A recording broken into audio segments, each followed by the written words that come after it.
स्वागत है आपका हेल्थ समाचार में। मैं आपके साथ नेहा वर्मा। आधुनिक जीवन शैली और बिगड़ता खान पान बन रहा है बीमारी का कारण।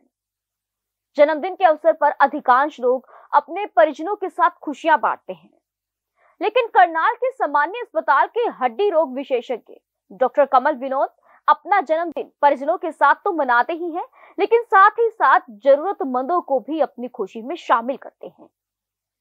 उनका कहना है कि आज के समय में यदि आप किसी के चेहरे पर मुस्कुराहट देते हैं तो यही आपकी असल पूंजी है।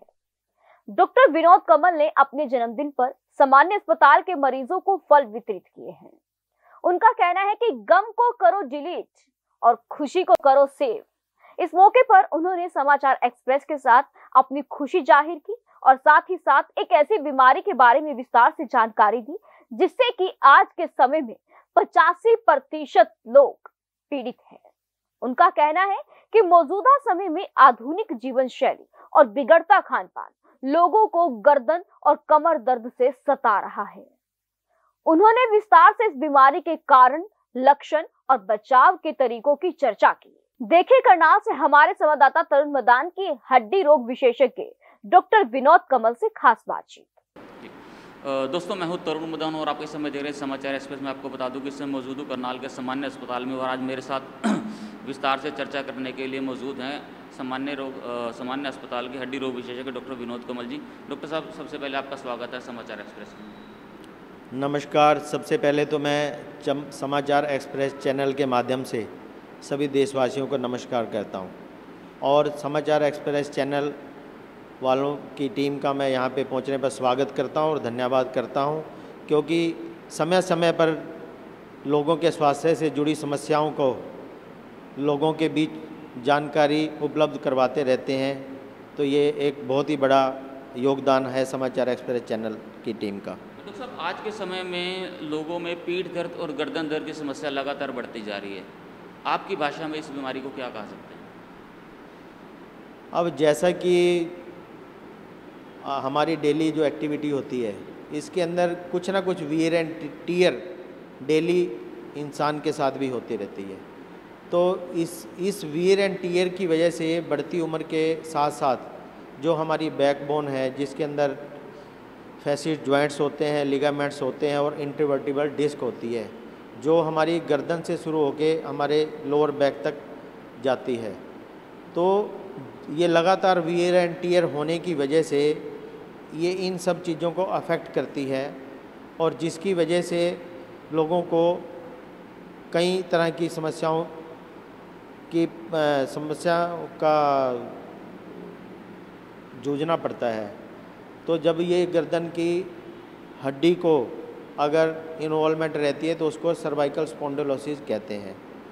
और आजकल देखने में ये आ रहा है कि जो युवा वर्ग है, ये बीमारी उनको भी अपने साथ इन्वॉल्व कर रही है। और वैसे तो ये 60 साल से जो अधिक वर्ष के लोग हैं उनमें अक्सर 85% लोगों में यह पाई जाती है। डॉक्टर साहब, अगर हम बीमारी के लक्षणों की बात करें तो इसके सिम्टम्स क्या हो सकते हैं? तो सर्वाइकल जो स्पॉन्डिलोसिस है, तो शुरुआती तौर में तो इसमें क्या है कि जो मरीज है तो उसको गर्दन में दर्द या गर्दन में जकड़नपन ही सिर्फ होती है। लेकिन अगर लंबे समय तक ये बीमारी चलती रहे तो धीरे धीरे तो ये जो डिस्क है उसको भी इन्वॉल्व करती है। उसके बाद जो फैसिट जॉइंट्स है, कार्टिलेज है, उसकी डैमेज करने लग जाती है। और कुछ समय के पश्चात जो हमारा स्पाइनल कोड है या स्पाइनल नर्व्स है उनको भी इन्वॉल्व कर लेती है, जिसकी वजह से मरीज़ को जो लक्षण है वो एक तो जो दर्द है वो धीरे धीरे स्प्रेड होने लगती है, जकड़न पर ज़्यादा बढ़ने लगता है, हाथों में कमजोरी आ जाती है और सुनपना और जो चींटियाँ सी हाथ में लड़ने लगती है। इस तरह की लक्षण मरीज़ अपनी तरफ से बताता है। तो ये मुख्यतः सर्वाइकल स्पॉन्डिलोसिस के लक्षण हैं। सर, इसके कारण क्या हो सकते हैं? ये किस वजह से होती है बीमारी है ज़्यादा? सर्वाइकल स्पॉन्डिलोसिस वैसे तो एज से रिलेटेड बीमारी है, लेकिन एज के साथ साथ कि इसमें जैसे गलत पोस्चर में बैठना, या कुछ लोग जिनकी जॉब ऐसी है कि जिनको गर्दन बारी बारी रिपीटेटिव मूवमेंट्स करनी पड़ती हैं, उनको ये इन्वॉल्व करती है। या जैसे कुछ ये कि जो लोग जिनके अंदर मोटापा है, उनके अंदर भी ये बीमारी अपना रूप धारण करती है। और साथ ही जो लोग लंबे समय तक एक ही पोस्चर में बैठकर काम करते हैं या कंप्यूटर पर काम करते हैं, उनको भी ये अपनी जकड़ में ले लेती है बीमारी। अब इसमें इसकी रोकथाम कैसे की जा सकती है? इसकी रोकथाम के लिए क्या है कि सबसे पहले तो है कि भाई कोई भी व्यक्ति है अपने स्तर पे भी इसकी रोकथाम कर सकता है। अपने स्तर पे क्या कर सकता है कि जैसे शुरुआती तौर पे अगर गर्दन में दर्द है तो वह उसको हॉट फॉर्मेंटेशन कर सकता है या आइस एप्लीकेशन कर सकता है, और या अपना जो पोस्चर है उसको चेंज करना चाहिए। और जो लोग कंप्यूटर पे काम करते हैं उनको जो अपना सीटिंग का अरेंजमेंट इस हिसाब से करना चाहिए कि जो मॉनिटर की स्क्रीन है उनकी आइज़ के बिल्कुल लेवल पे रहना चाहिए। और साथ ही जो प्रोसेस्ड फूड्स हैं उनको सेवन नहीं करना चाहिए। ये तो अपने स्तर पे रोकथाम कर सकते हैं। और अगर ये लक्षण अचानक से किसी को हाथों में कमजोरी आने लग जाए तो उसको बिना किसी देरी के डॉक्टर से परामर्श लेना चाहिए। देखिए, ये थे मेरे से डॉक्टर विनोद कमल, जिन्होंने विस्तार से जानकारी दी कि आखिर 60 साल से अधिक लोग जो जिनकी प्रतिशत संख्या 85% है, वो लोग गर्दन और कमर की बीमारी से जूझ रहे हैं। वो अपने स्तर पर भी अपना उपचार कर सकते हैं, लेकिन अगर उनको कहीं ना कहीं लगातार उनको लक्षण प्रतीत होते हैं, जिस तरह के लक्षण डॉक्टर साहब ने बताए हैं, अगर वो लक्षण उनको प्रतीत होते हैं, वो तुरंत विशेषज्ञ डॉक्टर से परामर्श लेकर अपना उपचार कर सकते हैं। अन्यथा इससे होने वाला दर्द बॉडी के अंदर स्प्रेड हो सकता है, सुनपन भी आ सकता है, हाथों के अंदर सुनपन भी आ सकता है। और अब मैं आपको विशेष जानकारी दे दूँ जो हमें जानकारी भी मिली है। आज डॉक्टर साहब का जन्मदिन भी है। डॉक्टर साहब, आपको जन्मदिन की बहुत बहुत शुभकामनाएं समाचार एक्सप्रेस की पूरी टीम की तरफ से। तो सबसे पहले तो मैं टीम का धन्यवाद करता हूं कि जिन्होंने आज मेरे जन्म दिवस पर मुझे बधाई दी है।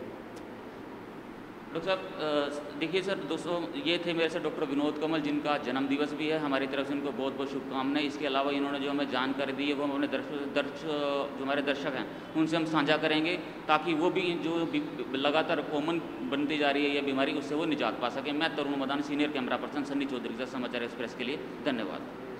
मैं इस मौके पे यही संदेश देना चाहता हूँ कि भाई सबसे पहले तो हमें लोगों को यही कहना है कि भाई कभी भी अगर कोई बीमारी है तो अगर ज़्यादा वो गंभीर रूप धारण कर लेती है तो बिना डॉक्टर के परामर्श के दवाई नहीं लेनी चाहिए। और साथ ही मैं जन्मदिन के मौके पे ये कहना चाहता हूँ कि भी लोगों को अपनी मुस्कुराहट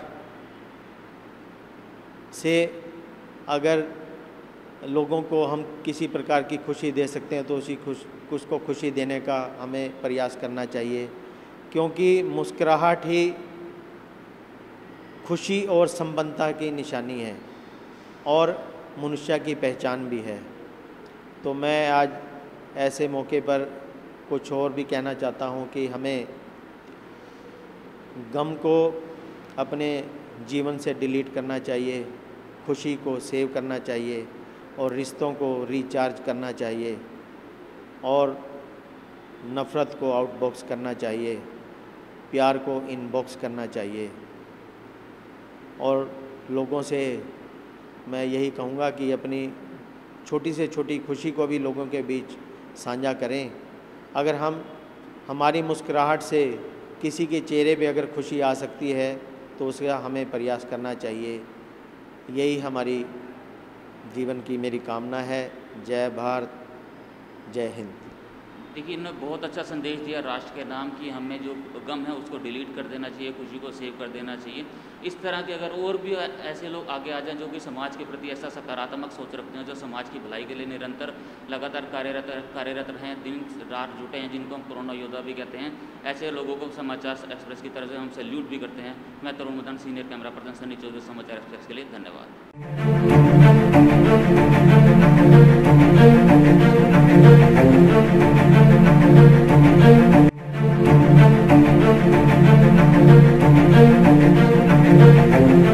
ऐसा अवसर फिर नहीं मिलेगा। अब हरियाणा सरकार की दीनदयाल आवास योजना के अंतर्गत सेक्टर 1 तरावड़ी में 135 और 142 गज के प्लॉट्स मात्र 21,000 रूपए देकर बुक करवाएं। क्रिएटिव सोसाइटी, सड़क, sewerage, street light, park, community centre, तुरंत रजिस्ट्री और पोसेशन भी। कॉल 9466034000।